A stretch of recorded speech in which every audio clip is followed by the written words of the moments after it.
Agora vamos falar de troço? Vamos ver a Erika Hilton? Tamo aí, vamos circulando de direita à esquerda, vambora. A senhora mencionou um pouco do debate público, inclusive entre jornalistas, né? Utilizando muitas vezes categorias que são associadas com radfem, com feminismo radical, associando, né, a condição de mulher com sexo biológico. E a senhora entende que esse tipo de discurso é uma normalização da transfobia no debate público, porque há esses discursos que são discursos claramente transfóbicos, claramente ofensivos, mas também há uma normalização e uma utilização no debate público desse tipo de discurso focado em realidade material, sexo biológico, nesse sentido, muitas vezes utilizando categorias, inclusive, da relatora da ONU atual sobre mulheres. Entende que esse discurso ele é uma normalização da transfobia e como a senhora entende, muitas vezes até por ter acionado como estratégia a justiça nesses casos? Ele é completamente uma normalização, Tiago, da transfobia. As pessoas acham que transfobia é só matar, só agredir, só bater numa pessoa trans na rua e muitas dessas pessoas já se sentem constrangidas com esse tipo de discurso. Então, como é que nós vamos legitimando o ódio e a desigualdade a esses grupos, se não pela força bélica, se não pela força da violência? Nós vamos dizendo que essas pessoas são menos dignas da própria identidade, que elas não podem pertencer a determinados grupos, que elas não podem requerer alguns níveis de participação, como, por exemplo, na Comissão da Presidência da Mulher, e fazem isso com discursos muito simplistas. Pausa. Vamos lá. Ela dá um salto. Onde tá o salto? Ela fala o seguinte, né? Ela fala o seguinte, a gente não pode restringir o tema aí da transfobia a apenas a violência. Entendi, não é só a violência. Então, existe algum impedimento legal ao direito de viver, ter sua vida, abrir um negócio, arrumar um emprego para uma pessoa trans? Não há nenhuma restrição formal. Formalmente falando, não é uma restrição. Aí dizem, não, mas é um ódio. Não havia ódio. A gente vivia num país, o Brasil, que nos anos 80 a Roberta Close era um astro pop. Que a gente tinha desfilando em bailes de carnaval transexuais, as pessoas aplaudiam. O Brasil nunca viu esse assunto como tabu, Riso. Nunca viu. Esse assunto era meio que normalizado, anos 70, 80, 90.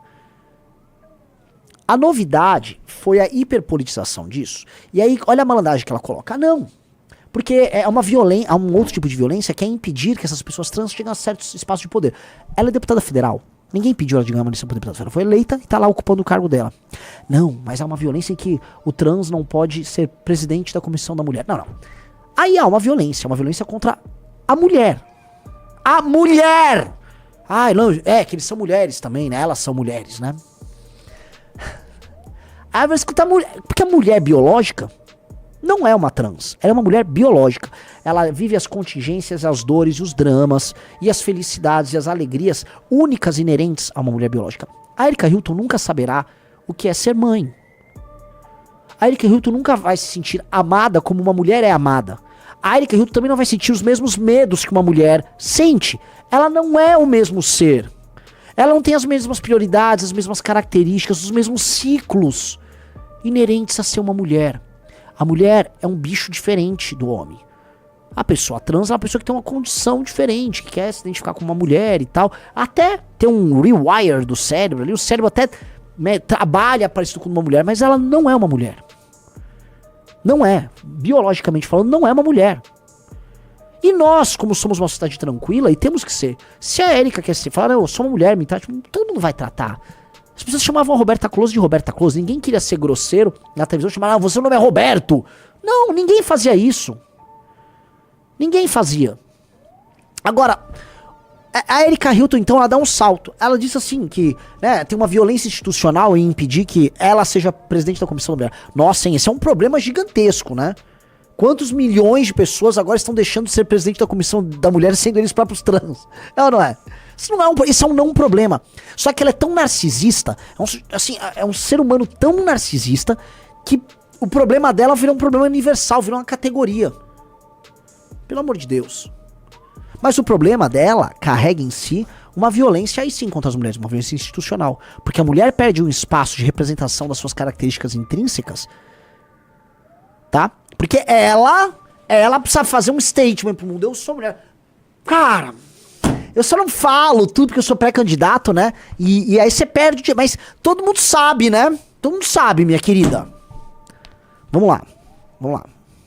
Tem isso com discursos que são violentos, com discursos que já foram, inclusive, descartados em outros períodos históricos. A eugenia era biológica para colocar uma condição menor da população negra, para dizer que a população negra era inferior à população branca. Nós tivemos audiência... Não, minha querida.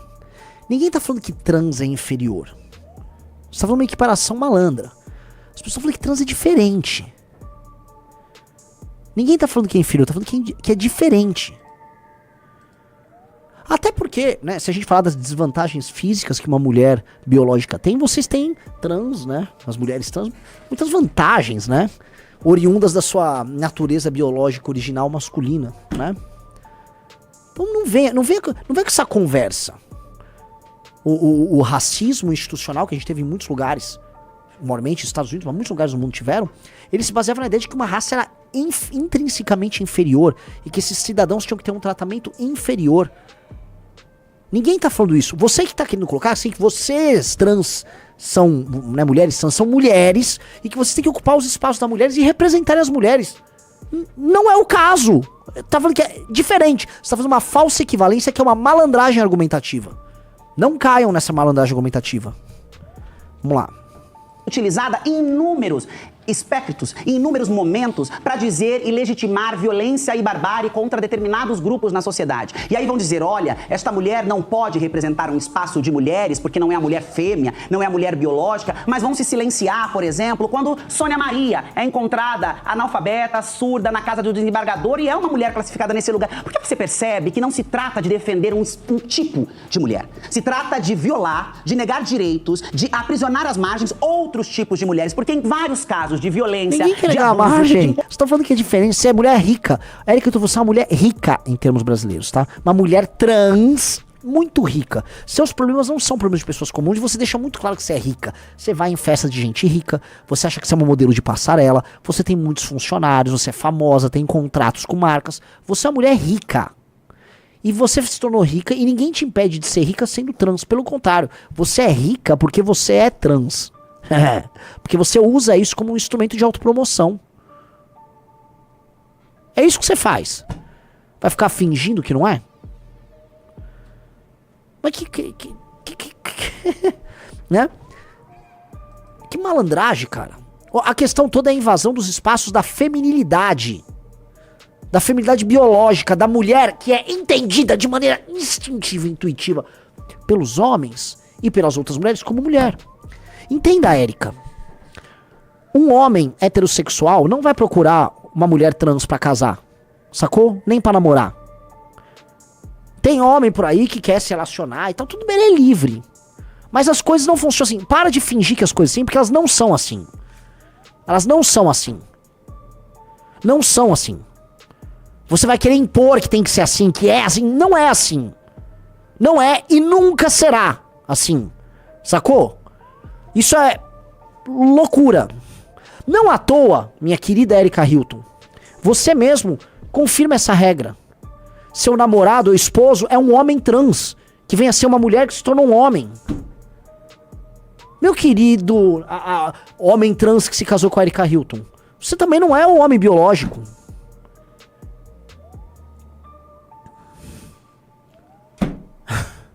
Vamos lá, dá o play.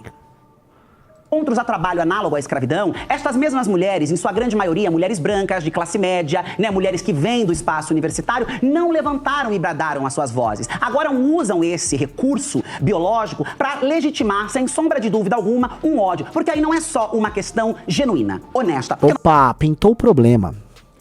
A mulher branca, de classe média. Erika Hilton, que nasceu Felipe, um homem pardo, brasileiro, e depois, né, se tornou mulher. Todo respeito à sua opção. Ela tenta o tempo todo se parecer essa mulher branca de classe média universitária. Ela tá com uma roupinha de uma mulher branca rica, cabelo alisado, pintado de loiro, maquiagem que afina seus traços. Erika Hilton quer parecer uma mulher branca? Tem um problema aí que você já quer invalidar o direito de expor opinião de uma mulher branca por conta da sua condição, que você diz que é uma condição, né, conservadora. Tá? E que usa sua condição biológica para manter sua, né, posição de mulher. Mas ela própria, veja só, tenta, o que eu quero colocar o ódio. Olha só como ela tenta ocupar esse espaço porque é um espaço que ela, de maneira legítima, nunca ocupará. Ela nunca será branca, nem será uma mulher biológica. Mas aí entra o ódio. E esse ódio, a gente já viu esse ódio acontecer quando ela tacou a mulher da Frozinha na cabeça, aquela deputada lá de Santa Catarina. Um ódio. Foi falar do cabelo ressecado. É um ódio que tem ali. É ódio. Ódio puro. Tem raiva.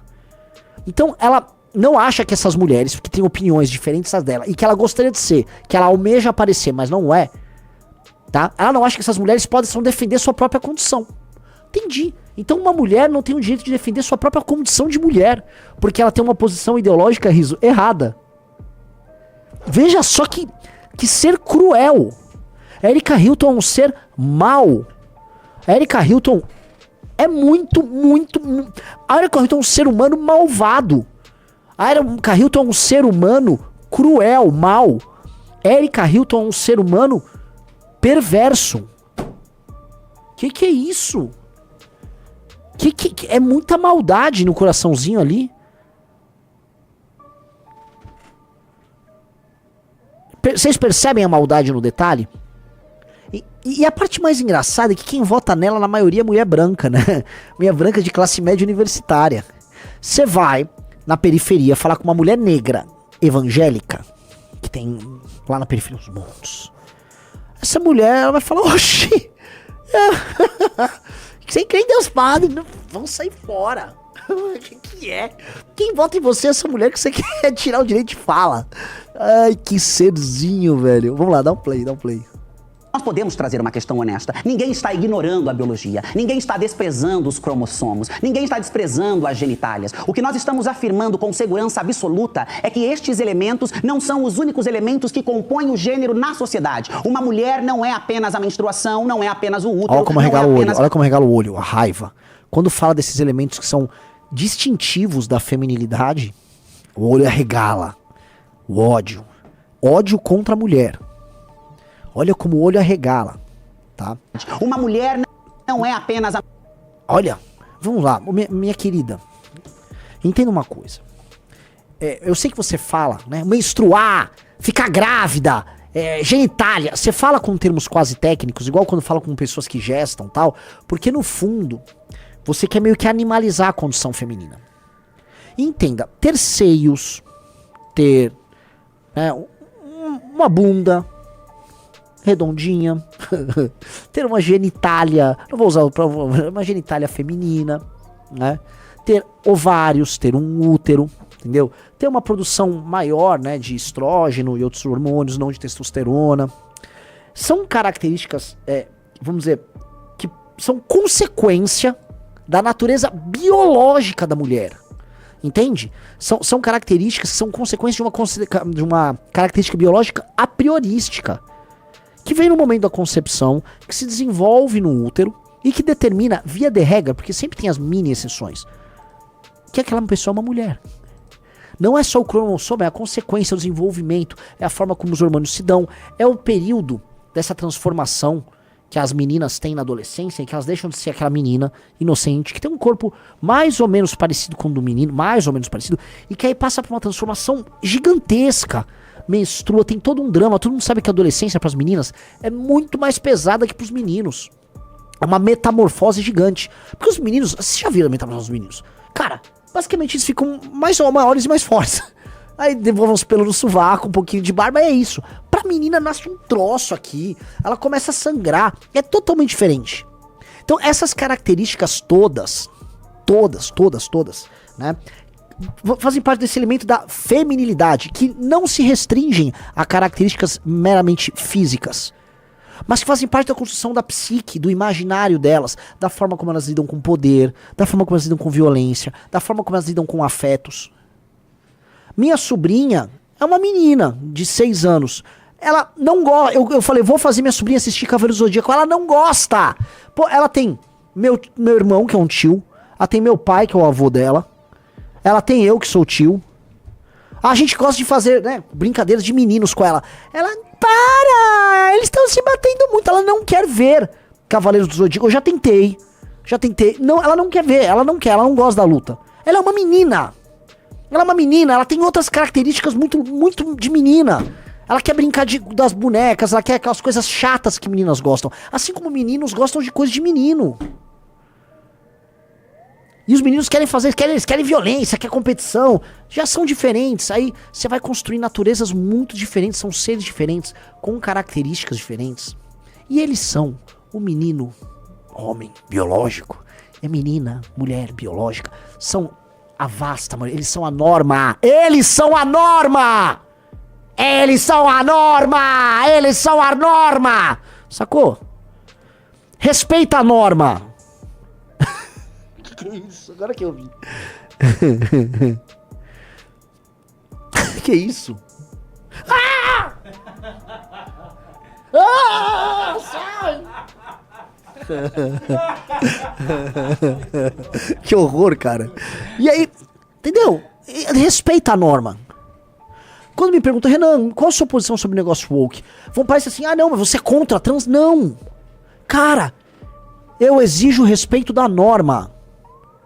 Existe a norma, nós vamos respeitar e cultivar a norma. E a exceção? Nós vamos respeitar a liberdade e nós vamos respeitar a exceção.